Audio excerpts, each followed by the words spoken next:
ప్రభునందు ప్రియమైన దేవుని బిడ్డలకు ప్రభు అయిన యేసుక్రీస్తు వారి పరిశుద్ధ నామంలో వందనాలు తెలియజేస్తూ ఉన్నా. మీరందరూ బాగున్నారని నమ్ముతూ ఉన్నా. నిన్నటి దినాన దేవుని యొక్క పరిశుద్ధ దినాన్ని మనమందరము ఆచరించగలిగాం. పాలు పంపులు పొందిన మీ అందరికీ ప్రభు నామంలో వందనాలు తెలియజేస్తూ ఉన్నాం. రండి, ఈరోజు దేవుని యొక్క వాక్యంలోనికి వెళ్ళబోయే ముందుగా ఒక చిన్న ప్రార్థన చేసుకొని మనము వాక్య పరిచర్యలోనికి వెళదాం. ప్రేమ కలిగిన గొప్ప తండ్రి, గొప్ప నాయన, మీ పరిశుద్ధ నామానికి వందనాలు, స్తోత్రాలు. ఈ దినాన మీ వాక్యాన్ని మేము ధ్యానం చేయడానికి సిద్ధపడుతుండగా మాతో మీరుండి మమ్మల్ని మీ ఆత్మతో నింపి మీ దివ్యమైన వాక్కులు మాకు అర్థమయ్యేటట్లు చేయమని కోరుకుంటున్నాం. కరోనా కాలంలో మా దేశం, మా రాష్ట్రం, ప్రపంచంలో ఉండే ప్రతి జనాభా మీ యందు నమ్మకం ఉంచడానికి, మీతో నాయన మమేకం అవటానికి సహాయం చేయమని, సంఘస్థులను శ్రోతలను మీరు దీవించి ఆశీర్వదించమని యేసు నామములో అడిగి వేడుకుంటున్నాను తండ్రి. ఆమేన్. ఆమేన్.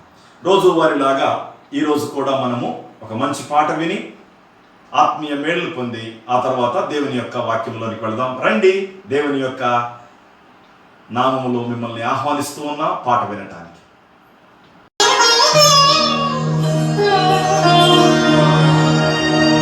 తల్లిలా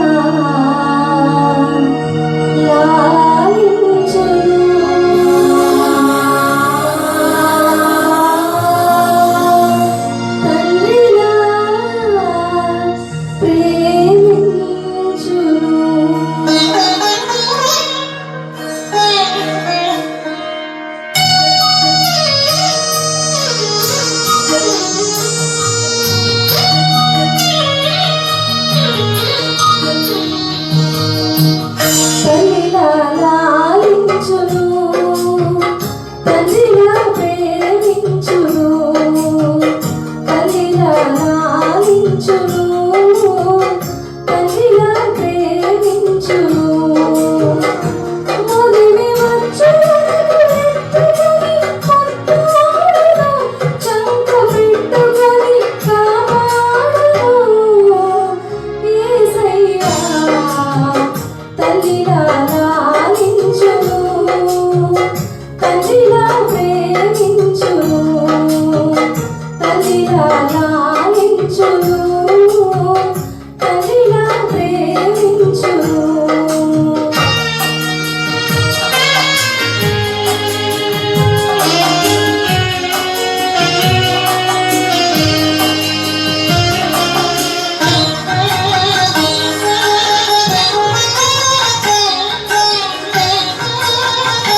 మాటను విని మీరు ఎంతో సంతోషించారని నమ్ముతూ ఉన్నాను. ఈ దినపు దేవుని వాక్యంలోనికి మనం వెళదాము. దేవుని వాక్యంలో నుండి మనము అననీయ అనేటటువంటి ఒక వ్యక్తి గురించి ఆలోచన చేద్దాం. గతించినటువంటి కొన్ని రోజుల నుండి మనము బర్నబా యొక్క మాదిరికరమైన జీవితాన్ని చూసాం. ఆ తర్వాత మార్కు యొక్క మాదిరికరమైన జీవితాన్ని చూసాం.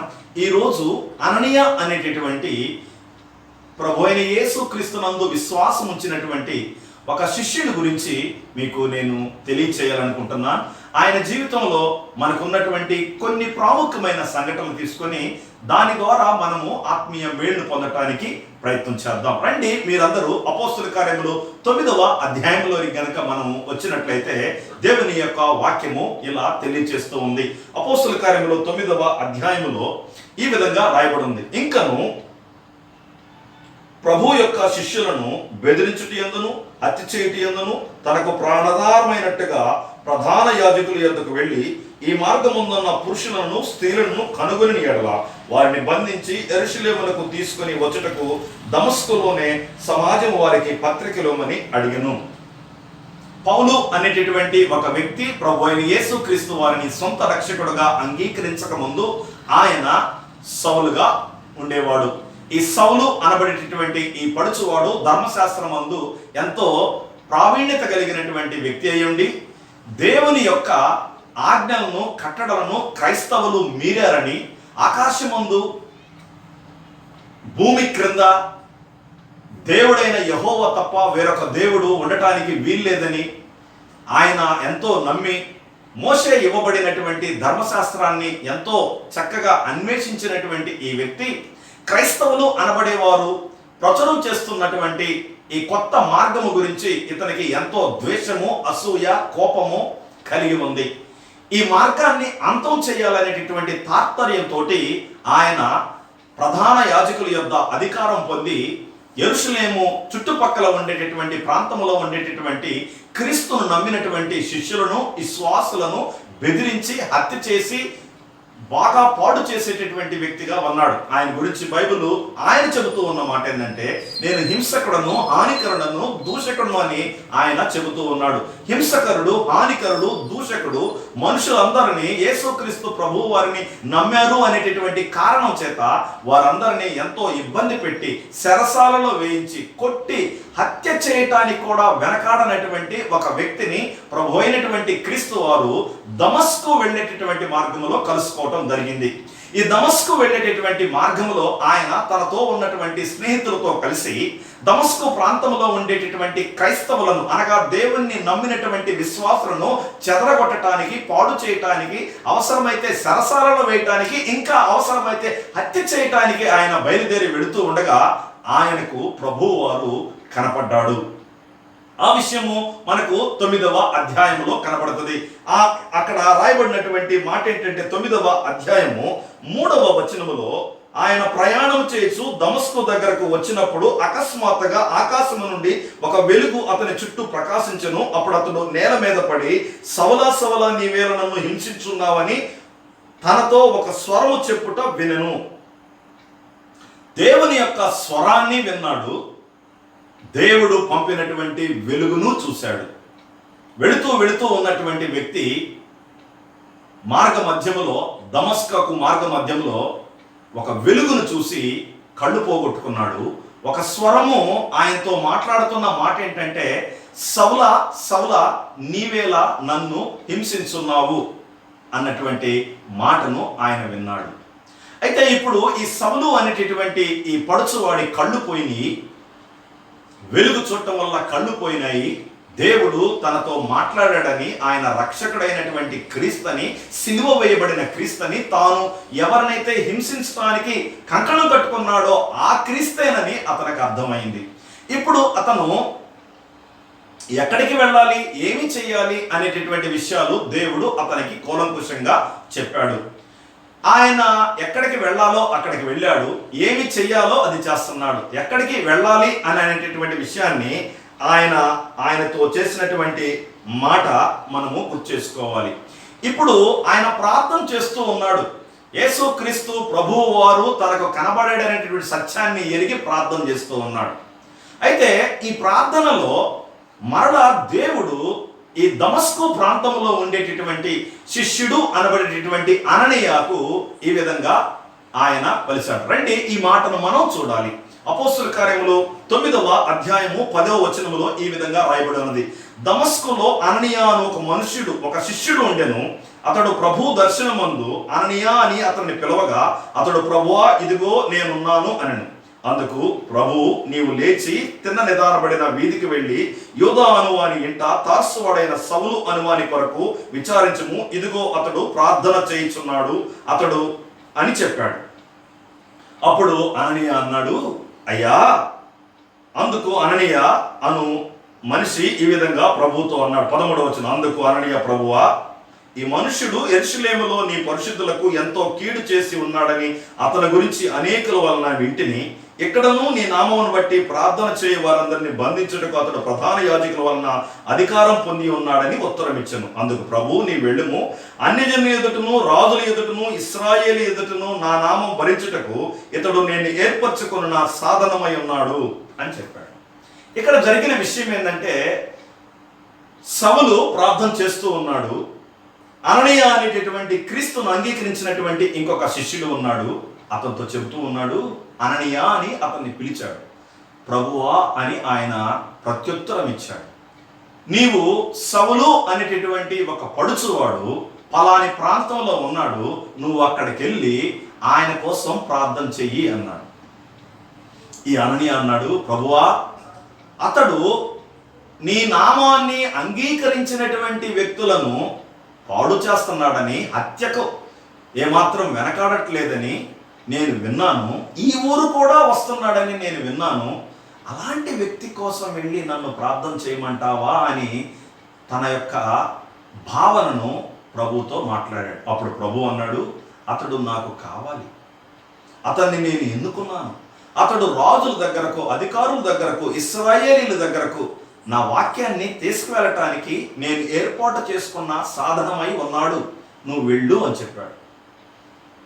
ఈ అననీయా ఏం చేశాడంటే, వెళ్ళి ఏ ఇంటిలో అయితే సౌలు ఉన్నాడో ఆ ఇంటిలోకి వెళ్ళి ఈ విధంగా అతన్ని పిలిచాడు. ఏమని పిలిచాడంటే, 15వ వచనాన్ని గనక మనము జాగ్రత్తగా గమనిస్తే ఆయనతో దేవుడు మాట్లాడినట్లుగా కనపడుతుంది. 16వ వచనంలో దేవుడు తనతో మాట్లాడినట్టు. 17వ వచనం చూడు. అననీయా వెళ్ళి ఇంట ప్రవేశించి అతని మీద చేతులుంచి, సౌల సహోదరుడా అన్నాడు. నేను ఇక్కడ ఒకే ఒక మాటను మీకు జ్ఞాపకం చేయాలనుకుంటున్నాను. సౌలు అనేటటువంటి యవనస్తుడు కఠినమైన వాడు, మనుషుల ప్రాణాలు తీసినవాడు, యేసు నామములో ఎరిగిన వారిని ఇబ్బందులు పాలు చేసేవాడు, జైల్లో వేసేవాడు, ఎంతో క్రూరంగా ప్రవర్తన చేసేటటువంటి ఒక మనిషి దగ్గరకు అననీయా అనేటటువంటి దేవుని శిష్యుడు వెళ్ళి అతన్ని సహోదరుడా అని పిలిచాడు. ఏమండి, మన వల్ల అవుతుందా? మనల్ని ఎంతో హింసించాలనుకునే వ్యక్తిని, మనల్ని ఎంతో పాడు చేయాలనుకున్న వ్యక్తిని మనము దేవుని చేత సంధించబడి వెళ్ళి వారిని ప్రేమించండి, వారి కోసం ప్రార్థన చేయండి అని మనకు చెబితే మనం చేయగలమా? ఈ అననీయా ఎవరు? ఈ అననీయా గురించి పౌలు గారు అపోస్తుల కార్యములు 22వ అధ్యాయము 12వ వచనంలో చెబుతున్న మాటను మీకోసం నేను తెలియజేస్తాను. ఈ అననీయా గురించి 12వ వచనంలో ఈ విధంగా రాయబడింది.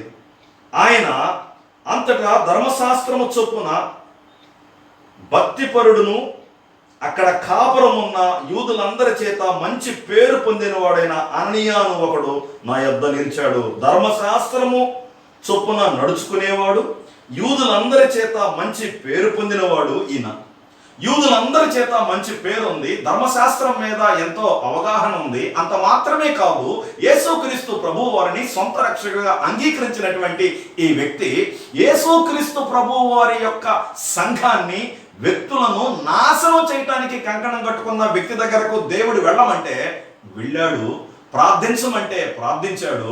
అయితే ఇక్కడ నాకు నచ్చిన ఒక విషయం ఏంటంటే, సౌల సహోదరుడా అని అతన్ని పిలవగలిగాడు.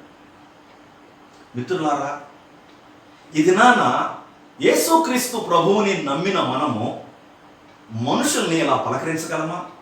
మనుషుల్ని ఇలా ప్రేమించగలమా? మనుషుల్ని ఎలా క్షమించగలమా?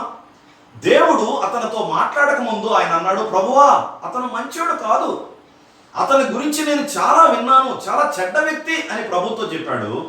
ప్రభువు, అవును నాకు కూడా సంగతి తెలుసు, అయితే అతను నాకు కావాలి, నువ్వు వెళ్ళి అతని కోసం ప్రార్థన చేయి. సహోదరులారా, ఈ రోజుల్లో క్రైస్తవులు అనబడేటటువంటి మనకు ఎంతమంది గిట్టని వారి గురించి మనము వారిని జ్ఞాపకం చేసుకుంటున్నాం మన ప్రార్థనలో? నీకు నాకు వ్యతిరేకమైన శక్తులుగా ఉన్నటువంటి వ్యక్తుల్ని మనం ఎంత ప్రేమిస్తున్నాం? ఒకవేళ ప్రభువైన యేసుక్రీస్తు వారు నిన్ను వలె నీ పొరుగు వాడిని ప్రేమించమని చెప్తే మనం ప్రేమించగలమేమో కానీ నిన్ను హింసించే వారి కొరకు ప్రార్థించమని మనతో గనక చెబితే మనం చేయగలుగుతున్నామా? క్రైస్తవ్యము అంటే అదేదో ఊరికే ప్రసంగాలకు, పాటలకు, లేకపోతే ఇంకో దేనికో సంబంధించింది కాదు. యేసుక్రీస్తు ప్రభువు వారు తన బిడ్డలతో మాట్లాడేటటువంటి మాటల్ని అన్వయించుకొని, ఆపాదించుకొని కార్యరూపంలో చేయగలగటమే. నేను ఇక్కడ మీకు చెప్పబోయేటటువంటి ఒక ఆత్మీయ పాఠం ఏంటంటే, మనల్ని, మన సంఘాలను, మన క్యారెక్టర్ని, మన కుటుంబాలని ఎంతో ఎంతో నిగ్గు తేల్చాలని కంకణం కట్టుకున్నటువంటి మనుషుల్ని ఒకవేళ దేవుని ప్రేమ మనలో ఉంటే సహోదరుడా అని మనం పిలవగలమా? ఎక్కడికో ఎందుకండి, నీ సొంత ఇంట్లో నీ అన్నదమ్ముడితో మాట్లాడి ఎంతకాలం అయింది? నీ సొంత ఇంట్లో నీ తల్లి తండ్రితో మాట్లాడి ఎంతకాలం అయింది? నువ్వు ప్రభువుని నమ్మిన వాడివే, ప్రభువుని నమ్మిన వ్యక్తివే, బలలో చేయి వేసే వ్యక్తివే, యేసుక్రీస్తు ప్రభువు వారిని ఎరిగానని చెప్పుకుంటున్న వ్యక్తివే. నీ అక్కతో మాట్లాడే ఎంతకాలం అయింది? నీ చెల్లెలతో మాట్లాడే ఎంతకాలం అయింది? నీ తోబుట్టులతో మాట్లాడేది ఎంతకాలం అయింది? ఇక్కడ అననీయ అనేటటువంటి వ్యక్తి దేవుని బిడ్డలను పాడు చేసేటటువంటి ఒక వ్యక్తిని సహోదరుడా అని పిలవగలుగుతున్నాడు. ఎందుకు పిలవగలుగుతున్నాడంటే దేవుడు పిలవమని చెప్పాడు. దేవుడు నిన్ను నన్ను పక్కవారిని ప్రేమించమని చెబుతుంటే మనం ఎంతకాలం నుంచి ప్రేమించకుండా గడ్డు వ్యక్తులుగా, కఠినమైన హృదయం కలిగిన వ్యక్తులుగా మనం ఉన్నాం. ఈ అననీయ మనకు మాదిరికరమైన వ్యక్తి. ఏ విషయంలో? దేవుని సంఘాన్ని పాడు చేసేటటువంటి వ్యక్తులను ప్రేమించటంలో. ఈ దినాన దేవుని యొక్క వాక్యాన్ని మనము చక్కగా వింటూ ఉన్నటువంటి ఈ దినాల్లో దేవుని యొక్క వాక్యము చక్కగా ప్రచురణ చేయబడతా ఉంది, దేవుని యొక్క వాక్యము చక్కగా ముద్ర చేయబడతా ఉంది. కానీ దేవుని వాక్యాన్ని కలిగి జీవించే వాళ్ళు చాలా తక్కువ మంది సంఘాల్లో ఉన్నారని చెప్పవలసి వస్తుంది. ప్రియ మిత్రుడా, ప్రియ స్నేహితుడా, ప్రియ అన్న, అక్క, ప్రియ సంఘస్థుడా, నీవు నేను ఈ లోకంలో యేసుక్రీస్తు ప్రభువులాగా బ్రతకాలి. ఆయన్ను ఎరిగినటువంటి వ్యక్తులంగా అందరినీ క్షమించగలిగి ఉండాలి. దేవుడు అందరినీ క్షమించమంటూ ఉన్నాడు, దేవుడు అందరినీ ప్రేమించమంటూ ఉన్నాడు. ఆయన అన్న మాట ఏంటంటే, నీ శత్రువుల కోసం నువ్వు ప్రార్థన చేయి. ఎవడు చెప్తాడు? ఏ ఫిలాసఫీ చెప్తుంది? ఏ యూనివర్సిటీలో ఉండే పుస్తకాలు ఈ విషయం గురించి మాట్లాడుతుంది? దేవుని వాక్యం చెబుతుంది. అననీయ అనేటువంటి వ్యక్తి సౌలు కోసం ప్రార్థన చేయటంలో నాకు ఆశ్చర్యం కలగలేదు, కానీ సౌలు దగ్గరికి వెళ్ళి సహోదరుడా అని పిలవటం నాకు ఆశ్చర్యం కలిగింది. ఒకే సంఘంలో ఉండి ఐక్యత లేనటువంటి మనుషులు ఎంతోమంది, ఒకే కుటుంబంలో ఉండి ఐక్యత లేనటువంటి అన్నదమ్ముళ్ళు ఎంతోమంది, ఒకే బంధువర్గంలో ఉండి ఏమాత్రం ప్రేమలు కలిగి ఉండకున్నటువంటి క్రైస్తవులు ఎంతోమంది, మొదటి వరుసలో ఉండే క్రైస్తవులు, ప్రసంగాల్లో ఎంతో ఆరితేరినటువంటి క్రైస్తవులు, పాటల్లో ఎంతో ముందు వరుసలో ఉండేటటువంటి క్రైస్తవులు దేవుని ప్రేమను మనుషుల మీద కుమ్మరించలేకపోతా ఉన్నారు. బహుశా ఎక్కడో ఏదో తేడా ఉందని మనం గుర్తించుకోవాలి. యేసుక్రీస్తు ప్రభువు వారి యొక్క రక్తములో కడగబడినటువంటి అననీయ యేసుక్రీస్తు ప్రభువు వారు వెళ్ళు అన్నప్పుడు తన సమస్య చెప్పాడు. అయ్యా నా వల్ల కాదు, అతని వల్ల నేను ఇలా అన్నాను. దేవుడు చెప్పిన తర్వాత నీ అభిప్రాయాన్ని మార్చుకుంటావా? ఈరోజు దేవుడు నీతో మాట్లాడుతా ఉన్నాడు. ఈరోజు దేవుడు అంటున్నాం, అందరూ అంతటా మారు మనసు పొందాలని దేవుడు కోరుకుంటూ ఉన్నాడు. మరి మనము మనుషుల్ని ప్రేమించకపోతే ఎవడు ప్రేమిస్తాడు? మనము దేవుని యొక్క మాటను వినకపోతే ఎవడు వింటాడు? మీకు ఒక మాట చెప్పనా? అననీయ ప్రార్థన చేస్తే అపోస్తుడైనటువంటి పౌలు అనేటటువంటి ఒక గొప్ప వ్యక్తి కోసం ప్రార్థన చేశాడు. ఆ రోజు తెలియదు ఆయనకి రాబోయేటటువంటి కొత్త నిబంధన గ్రంథాల్లో గొప్ప గొప్ప పుస్తకాలు రాసేటటువంటి వ్యక్తి ఈ సౌలు అని అననీయకు తెలియదు, కానీ దేవుడికి తెలుసు. దేవుడు రాజుని ఎదుట నిలబెట్టుకోవటానికి, అధికారులు ఎదుట నిలబెట్టుకోవటానికి, ఇశ్రాయేలీని ఎదుట నిలబెట్టుకోవటానికి ఏర్పాటు చేసుకున్న సాధనమైనటువంటి ఈ సౌలు అనేటటువంటి వ్యక్తికి అననీయ అనేటటువంటి వ్యక్తి యొక్క ప్రార్థన ఎంతో అవసరమైంది. ప్రియ స్నేహితుడా, ప్రియ సంఘస్థుడా, ప్రియ శ్రోత, నీ ప్రార్థన కొంతమందికి అవసరమైనది. ఆ వ్యక్తులు రాబోయే 10 ఏళ్ళు 20 ఏళ్ళ తర్వాత గొప్ప నాయకులు అవుతారు, గొప్ప నాయకులు అయిపోతారు. మనకు తెలియదు. ఈరోజు వాళ్ళ యొక్క తప్పులే మనకు కనబడతాయి, ఈరోజు వాళ్ళు చేసినటువంటి మోసాలే మనకు కనబడతాయి. కానీ దేవుడు వారిని ప్రేమించి కడిగి శుద్ధి చేసి ఈ లోకంలో తన యొక్క మహిమ కోసం వాడుకోవాలని అనుకుంటున్నారనే సంగతి 10 ఏళ్ల తర్వాత కానీ 20 ఏళ్ల తర్వాత కానీ మనకు అర్థం కాదు. అందుకని మనము ఈ లోకంలో ఉండగా ఎవరిని విమర్శించడానికి వీల్లేదు, ఎవరికి తీర్పు తెచ్చడానికి వీల్లేదు. దేవుని ప్రేమను బట్టి ప్రతి వారిని మనం ప్రేమించాలి, ప్రతి వారి కోసం మనం ప్రార్థన చేయాలి. అవసరమైతే దేవుని యొక్క సంఘాన్ని పాడు చేసేటటువంటి శక్తులు, వ్యక్తులు, వ్యవస్థలు ఎన్నున్నాయో వాళ్ళందరూ మారాలని మనం ప్రార్థన చేయాలి. వాళ్ళందరూ మన సహోదరులని మనం భావించుకోవాలి. నాకు తెలిసిన ఒకే ఒక విషయం ఏంటంటే, నిన్ను నన్ను దేవుడు సంఘాలను, సేవకులను, విశ్వాసులను హింసించేటటువంటి వ్యక్తుల కోసం ప్రార్థన చేయమని అడుగుతూ ఉన్నాడు. వాళ్ళను మన సహోదరులని భావించుకోవాలని కోరుకుంటూ ఉన్నాడు. ఆ పని మనం చేయగలిగితే దేవుని రాజ్య వ్యాప్తికి నీవు నేను ఎంతో కొంత సహాయపడిన వారి అవుతాం. అననీయ సౌలు గురించి ప్రార్థన చేయగలిగాడు. సౌలు మంచివాడు కాదు, మంచివాడు కాని సౌలు కోసం ప్రార్థన చేయమని దేవుడు చెబితే చేయటానికి సిద్ధపడ్డాడు. ఏమండి, దేవుడు నీతోటి కొంతమంది మంచి వాళ్ళు కాని వారి కోసం కొంత త్యాగం చేయమంటే చేయగలవా? కొంత ప్రార్థన చేయమంటే చేయగలవా? వారిని ప్రేమించగలిగితే చేయగలవా? మన వల్ల కాదు అంటే బహుశా అననీయ గనక నా వల్ల కాదు ప్రభువా అంటే సౌలు అనబడేటటువంటి వ్యక్తి తార్సు నందు ఏమండి ఆయన కళ్ళు పొందటానికి వీలు లేకుండా ఉంది. ఇక్కడ ఒక మాట ఉంది. దేవుడు అననీయతో చెప్తున్న మాట ఏంటంటే, నీవు వెళ్ళి అతని తల మీద చేతులు పెట్టి ప్రార్థన చేస్తూ ఉండటం వల్ల తను చూపు పొందుతూ ఉన్నట్లుగా దర్శనంలో పౌలు చూస్తున్నాడని దేవుడు చెప్పాడు. దేవుడు ముందుగానే అననీయను తన దగ్గరకు పంపుతూ ఉన్నట్లుగా సౌలుకు చూపించాడు. ఇప్పుడు అననీయను అడుగుతున్నాడు పొమ్మని. ఎంతో ఆధ్యాత్మికమైన పాఠం మనం ఇక్కడ నేర్చుకోవాలి. దేవుడు మనల్ని కొంతమంది క్షేమం కోసం, తన మహిమ కోసం, తన రాజ్య వ్యాప్తి కోసం వాడుకోవాలనుకుంటున్నాడు. కానీ మనము మానవ శరీరంతో మనుషులు చేసిన పాపములు, మనుషులు చేసిన తప్పులు, వాళ్ళు మనకి వ్యతిరేకంగా చేసినటువంటి ప్రత్యేకమైన పనులను చూసి మనము వాళ్ళను పక్కన పెడుతూ ఉన్నాం. ముగిస్తాను. నేను ఒకసారి ఒక సహోదరుడికి షేక్ హ్యాండ్ ఇవ్వటానికి ప్రయత్నం చేశాను. ఆయన నా చెయ్యి నెట్టేశాడు. మరలా నేను ముందుకెళ్ళి ఆయనకి షేక్ హ్యాండ్ ఇవ్వడానికి ప్రయత్నం చేశాను. ఆయన మళ్ళీ నెట్టాడు, మళ్ళా ఇవ్వటాడు. సహోదరులారా, మనము శక్యమైతే మనుషులందరితో సమాధానంగా ఉండాలి. తెలుసో తెలియకో పొరపాట్లు జరుగుతాయి మన జీవితం వలన. తెలుసో తెలియకో మనం మాట్లాడతాం.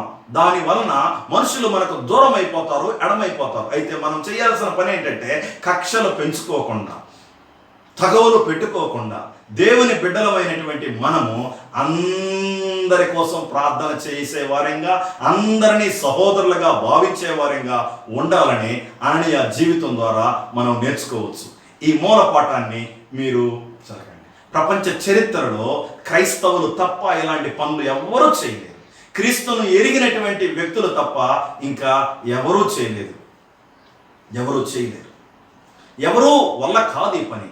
యేసుక్రీస్తు ప్రభువు వారు నా శరీరంలోనికి, అనగా నా శరీరంలో ఉన్న పాపాలన్నిటినీ ఆయన రక్తంతో కడిగి నా మనసును శుద్ధి చేసి నా నోటితో ఆయన ప్రభువు అని నా చేత ఒప్పించిన తర్వాత, ఆయన ఆత్మను నాలోకి పంపించిన తర్వాత, నేను ఆయన బిడ్డనైన తర్వాత నా జీవితంలో కలిగేటటువంటి విప్లవాత్మకమైనటువంటి మార్పులు ఈ ప్రపంచంలో ఏ శక్తి వల్ల కాదు, ఆ శక్తి ప్రభు అయిన యేసుక్రీస్తు వారి శక్తి. ఆ శక్తే మనుషులను ప్రేమించగలదు. నువ్వు ఇంకా మనుషుల్ని ప్రేమించలేకపోతావు అన్నామంటే, నువ్వు ఇంకా మనుషుల్ని క్షమించలేకపోతావు అన్నామంటే, ప్రాబబ్లీ నీలో యేసుక్రీస్తు ప్రభువు వారి యొక్క నిజమైనటువంటి రక్షణ అనుభవం రక్షణ అనుభవం లేదేమో, నీ జీవితంలో నిజమైన పశ్చాత్తాపం లేదేమో, అందుకే నువ్వు మనుషుల్ని క్షమించలేకున్నావు, ఇంకా అందుకే మనుషులను నువ్వు ప్రేమించలేకపోతా ఉన్నావు. నేను మనుషుల్ని సులువుగా క్షమించాలన్నా ప్రేమించాలన్నా మన జీవితంలో యేసుక్రీస్తు ప్రభు వారి ప్రేమ మనకు అర్థమైతే మనం చేయగలం. అననీయ కథ అర్థమైంది. అందుకే ఘోరమైనటువంటి పాపి అయినటువంటి హంతకుడైనటువంటి ఈ వ్యక్తి కోసం ఆయన ప్రార్థన చేయగలిగాడు, సహోదరుడా అనగలిగాడు. ఇట్టి కృప దేవుడు మనందరికీ ఇవ్వాలని కోరుకుంటున్నాడు. నీతో ఒక మాట చెప్పనా, ఇంకా నువ్వు మనుషుల్ని ప్రేమించలేకపోతే ఈరోజు దేవుని దగ్గరికి రా. మాదిరికరమైనటువంటి అననీయ జీవితాన్ని చూసి మనుషుల్ని క్షమించటం, ప్రేమించటం, ప్రార్థించటం, పలకరించటం నేర్చుకుందాము. కళ్ళు మూసుకుందాం, ప్రార్థన చేసుకుందాం. ప్రేమ నమ్మకం కలిగిన మా ప్రియ పరలోకపు తండ్రి, అననీయ సౌలు గురించి ఎంతో చెడ్డ సమాచారాన్ని వినినప్పటికీ మీ మాటలను బట్టి, మీ సందేశాన్ని బట్టి ప్రేమించగలిగాడు, క్షమించగలిగాడు, ప్రార్థించగలిగాడు, సహోదరుడా అని పిలవగలిగాడు. మా జీవితంలో కూడా మేము అలాంటి పరిపక్వమైనటువంటి జీవితంలోకి రావాలని మీరు కోరుకుంటున్నందుకు మేమెంతో ఇష్టపడుతూ ఉన్నాం. నేను కూడా ఇష్టపడుతున్నాను, వింటున్న శ్రోతలు ఇష్టపడుతూ ఉన్నారు. వారిని మీరు అలాగ చేయమని, మీ రాజ్య వ్యాప్తి కొరకై మీ ప్రేమను మా ద్వారా విస్తరింప చేయమని యేసు నామములో అడిగి వేడుకుంటున్నాము తండ్రి. ఆమేన్, ఆమేన్.